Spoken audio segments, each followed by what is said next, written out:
और अब जब नेपाल में आफत है, वहां के लोग मुश्किल में हैं, तो इस मुश्किल घड़ी में भारत अपने पड़ोसी देश नेपाल के साथ खड़ा है।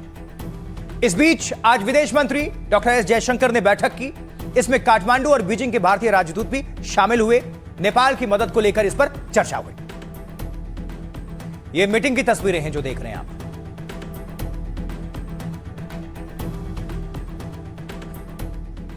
भारत ने फौरन अपनी तरफ से राहत सामग्री नेपाल भेज दी काठमांडू। इसमें दवाओं के साथ खाने पीने के जरूरी सामान है।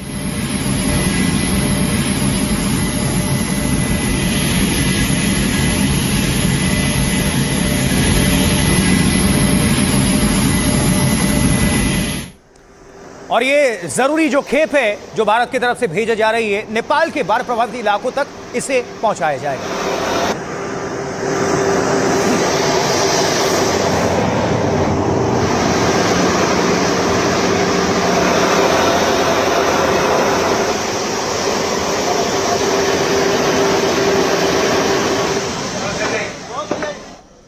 उत्तर प्रदेश के गाजियाबाद और गाजियाबाद के हिंडन एयरबेस, उससे देख रहे हैं आप ये तस्वीर। और वहां से, इस एयरबेस से आज ही दूसरे विमान ने भी उड़ान भर दी।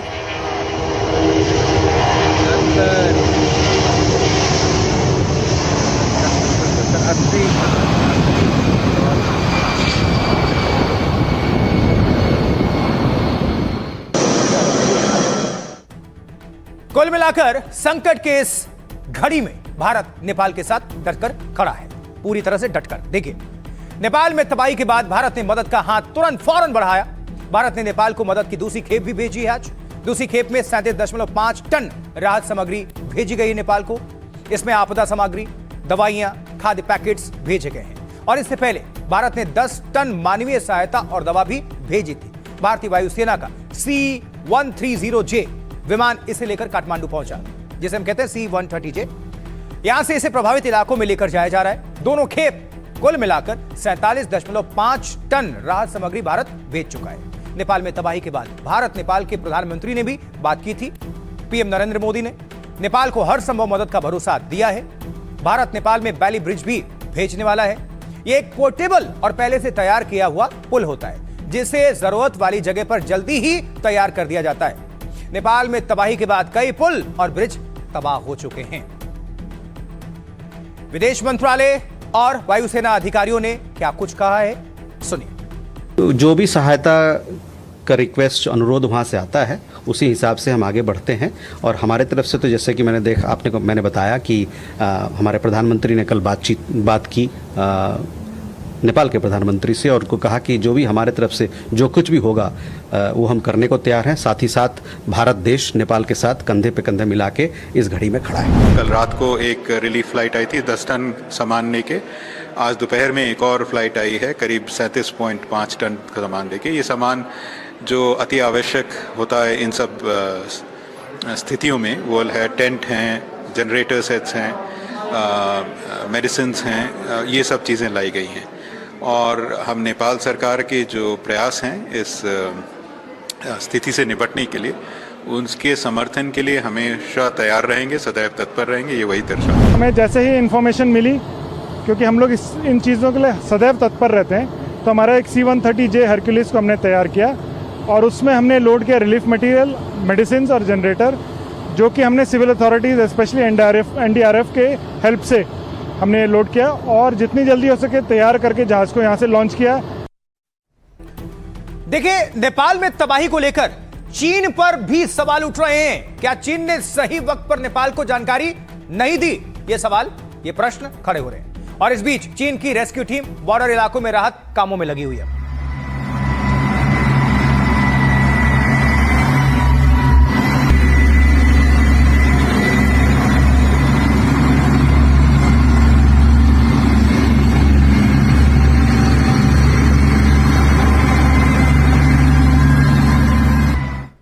तो नेपाल में तबाही के बीच चीन को जिम्मेदार बताया जा रहा है। क्यों? आइए जरा जान लेते हैं जल्दी से। देखिए, नेपाल में तबाही को लेकर चीन पर सवाल खड़े हो रहे हैं। क्या चीन ने सही वक्त पर नेपाल को सूचना नहीं दी, जानकारी नहीं पहुंचाई? अगर चीन ने जानकारी वक्त पर दी होती तो शायद इतना नुकसान नहीं होता। अनुमान है कि कल सुबह तिब्बत में एक भूकंप आया और इसके बाद ग्लेशियर टूटकर तेजी से नीचे की तरफ गिरा और एक्सपर्ट्स के मुताबिक पहले ग्लेशियर का एक हिस्सा टूटा और इसके बाद पानी के साथ मलबा नीचे की तरफ आया। नेपाल तिब्बत सीमा पर भोटे कोशी नदी में पानी का तेज बहाव आया, जिससे नेपाल में भीषण बाढ़ आई और इसके बाद इसने नेपाल में रसुआ सहित कई जगहों को चपेट में ले लिया, आगोश में ले लिया। रसुआ काठमांडू से करीब 125 किलोमीटर उत्तर पूर्व में स्थित है। चीन के तिब्बत क्षेत्र की सीमा के पास यह स्थित है। इलाके में चीन के निर्माण को लेकर भी तर्क दिया जा रहा है। चीन इस इलाके में काफी निर्माण का काम कर चुका है और कर रहा है। इस वजह से ग्लेशियर के टूटने से यह बाढ़ आई, ऐसे अंदेशा है। हालांकि चीन ने इन आरोपों से इनकार किया है। चीन ने साफ कहा है कि उसे कोई जानकारी नहीं छुपाई। चीन ने अपने ऊपर लगे आरोपों को भ्रामक और गलत बताया है। सीनियर साइंटिस्ट मनीष मेहता ने क्या कुछ कहा है, उनको सुनते हैं। फ्रंट में ग्लेशियर रिट्रीट हो गया, लूज अनकंसोलिडेटेड मटेरियल आगे छोड़ दिया। वो मटेरियल जो है हैवी रेन या आप लैंडस्लाइड या कुछ भी बोल सकते हो, उसमें जो भी रिपोर्ट आएगी बाद में, या एवलांच हिट हुआ उसके बेसिस पे जो है वहां पे हल्की लेक बनी होगी। वी एज्यूम दिस थिंग कि वहां पे लेक बनी होगी और लेक बनने के बाद जो है स्लोप ज्यादा होने की वजह से ये डाउन स्ट्रीम में फ्लश बेड होकर के नीचे की तरफ चला गया। कोई आइस या रॉक इंटैक्ट, रॉक के ऊपर आइस इंटैक्ट है और वो धीरे धीरे मेल्ट होकर के जो है उसका जो है उस रॉक की लोड बेयरिंग कैपेसिटी कम होगी और उसके बाद वो पूरा रॉक मास, जैसे आपको ऋषिगंगा में मिला था, रॉक मास टूट के नीचे आ गया, वो भी एक डिजास्टर का कारण होता है। तो बेसिकली बहुत सारे होते हैं और सेस्मिक इवेंट्स भी इसमें नहीं आप डिनाई कर सकते हो, वो भी ट्रिगर कर सकता है इन सब चीजों को। लेकिन देखिए, इस तबाही के बाद नेपाल में रेस्क्यू ऑपरेशन उतना आसान है नहीं। नेपाल में मलबे के बीच सबसे बड़ी चुनौती को क्या है, वो शव ढूंढने की है। कुछ डिटेल्स जो हैं इससे जुड़ी हुई आपके सामने हम रख रहे हैं। रेस्क्यू टीमें लगातार लापता लोगों की तलाश में लगी हुई हैं, लेकिन इसके अलावा प्रशासन को शव रखने में भी काफी दिक्कतों का सामना करना पड़ रहा है। नेपाल के रसुआ में अब तक 250 से ज्यादा शव बरामद हो चुके हैं, लेकिन सबसे बड़ी चुनौती बरामद शवों को सुरक्षित रखने की है। वहां के अस्पताल में और स्वास्थ्य सुविधाओं में 50 शव ही रखने की क्षमता है, मतलब क्षमता से 5 गुना ज्यादा शव वहां पर मौजूद हैं, जिससे परेशानी बढ़ी हुई है।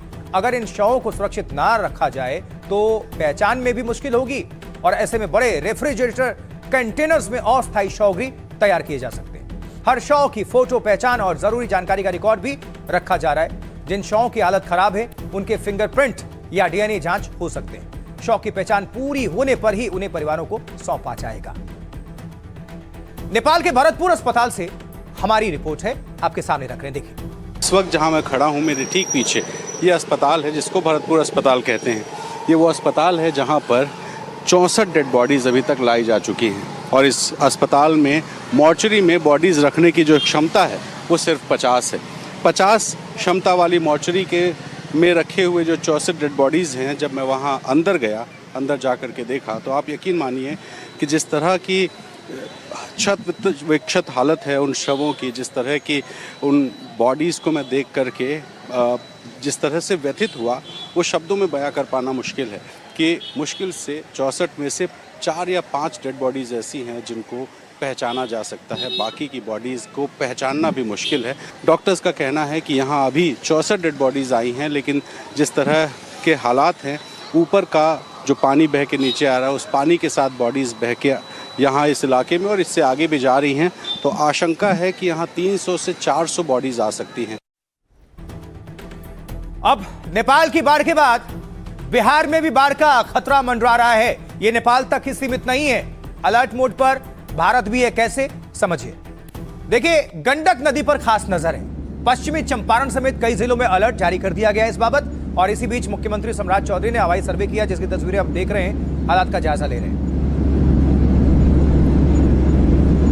उत्तर प्रदेश और बिहार नेपाल से सटे हुए हैं, भारत के 2 राज्य, और यहां पर खतरा मंडरा रहा है। लेकिन किसी भी खतरे से निपटने के लिए तैयारी की जा रही है। और इस बीच वाल्मीकि नगर में गंडक बैराज के सभी गेट खोलने पड़े हैं, खोल दिए गए।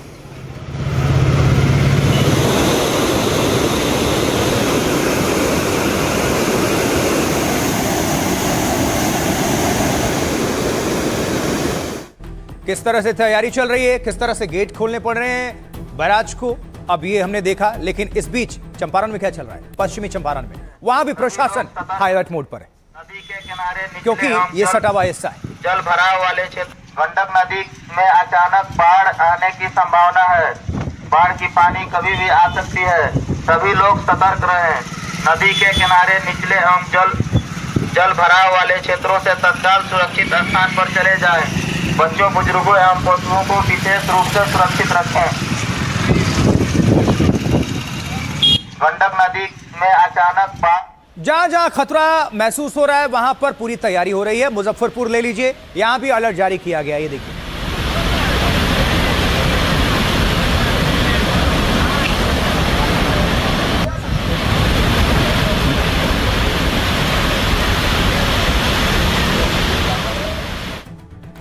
देखिए, कहते हैं कि कुदरत के प्रकोप को रोका नहीं जा सकता, लेकिन आप अपनी पुख्ता तैयारियों से इसके प्रकोप को थोड़ा कम जरूर कर सकते हैं। अब बिहार में भागलपुर देखिए, यहां भी बाढ़ का खतरा मंडरा रहा है, तो लिहाजा नदी किनारे रह रहे लोगों से सुरक्षित जगहों पर जाने की अपील की जा रही है। लगातार देखिए,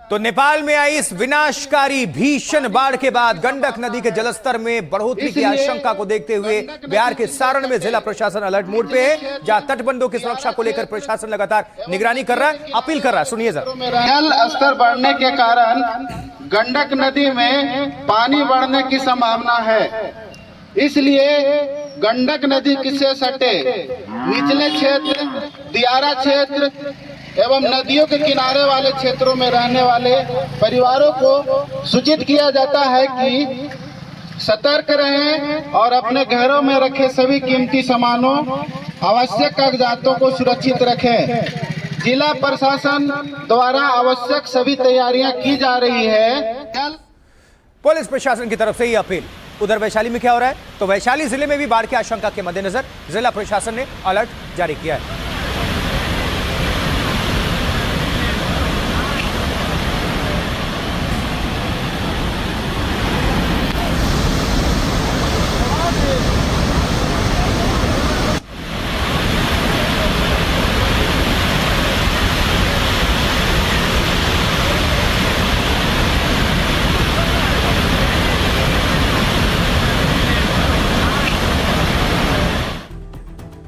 आइए अब देखते हैं कि बिहार में बाढ़ की आशंका को लेकर कैसे सावधानी बरती जा रही है। तो भारी बारिश से गंगा, कोसी, गंडक जैसी नदियां पहले ही उफान पर थीं, फिर नेपाल में आ गई बाढ़।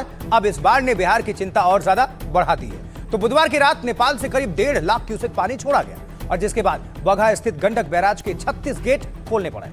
लेकिन गुरुवार की सुबह पानी घटकर करीब 1 लाख क्यूसेक पहुंच गया। नेपाल से आने वाले पानी के लिए गंडक बैराज में जगह बनाई जा रही है और गंडक बैराज के पानी से जुड़ी कई नहरों को भी खाली कराया गया है। आशंका यह है कि गंडक में लहरें उठ सकती हैं, जिससे फ्लैश फ्लड का खतरा बढ़ सकता है। इसी वजह से नेपाल की सीमा से सटे बिहार के जिलों में अलर्ट है। इस वक्त जिन जिलों में अलर्ट है वहां एनडीआरएफ की 9 टीमें तैनात की गई हैं। प्रशासन की टीम लगातार नदी किनारे के इलाकों का दौरा कर रही है। मुख्यमंत्री ने बगहा, बेतिया, वाल्मीकि नगर का हवाई सर्वेक्षण किया है। गंडक नदी के किनारे बसे लोगों को ऊंचे स्थानों पर शिफ्ट किया जा रहा है। अब तक करीब 5000 लोगों को सुरक्षित जगहों पर पहुंचाने का काम किया गया है। तो अब आपको सुनवाते हैं लोगों को क्या डर सता रहा है और बिहार के मुख्यमंत्री क्या कह रहे हैं। नेपाल में देख देख करके सारी लोग परेशान थे, हम लोग भी परेशान थे। रात भर नींद नहीं आया है, बेचैनी में माहौल बीता है रात भर। अभी स्थिति है, अभी तो सामान दिखाई दे रहा है लेकिन कुछ भी हो सकता है। अभी भी डर का माहौल है पूरे ग्रामीण में। रात भर लोग बा आरी जारी, सारी रात लोग घूमते बा। डर के मारे हम लोग इधर उधर हम लोग चल रहे हैं। हम लोग क्या करेंगे, हम लोग बहुत परेशान में हैं यहाँ पर। और सरकार से यही कहना चाहते हैं, हम लोग का उपाय लगाए कोई बचाने के लिए। लगातार अभी मॉनिटरिंग का काम सरकार कर रही है और पानी की स्थिति को लगातार देखने का भी काम किया जा रहा है। जो परिस्थिति है उसके लिए सरकार तैयार है। लगभग स्थिति समान होती जा रही है। भारत सरकार का पूरा सहयोग मिल रहा है और स्वाभाविक है, ये आपदा है, आपदा से बचने का पूरा प्रयास किया जा रहा है। पूरे एनडीआरएफ के टीम, एसडीआरएफ के टीम पूरे 9 टुकड़ी तैनात किए हैं। चाहे वाल्मीकि नगर हो, सीतामढ़ी हो, शिवहर हो, मुजफ्फरपुर हो, गोपालगंज हो, जहाँ जहाँ बाढ़ की स्थिति है वहाँ पर पूरे मुस्तैदी के साथ हम लोग निगरानी किए हुए हैं। लेकिन वैसी स्थिति अभी नहीं है। मात्र 1,44,000 क्यूसेक पानी है। पहले तो 2.5 लाख आया था, लेकिन अभी स्थिति समान है। पूरे निचले इलाके से 5,000 लोगों को सुरक्षित स्थान पर रखा गया है।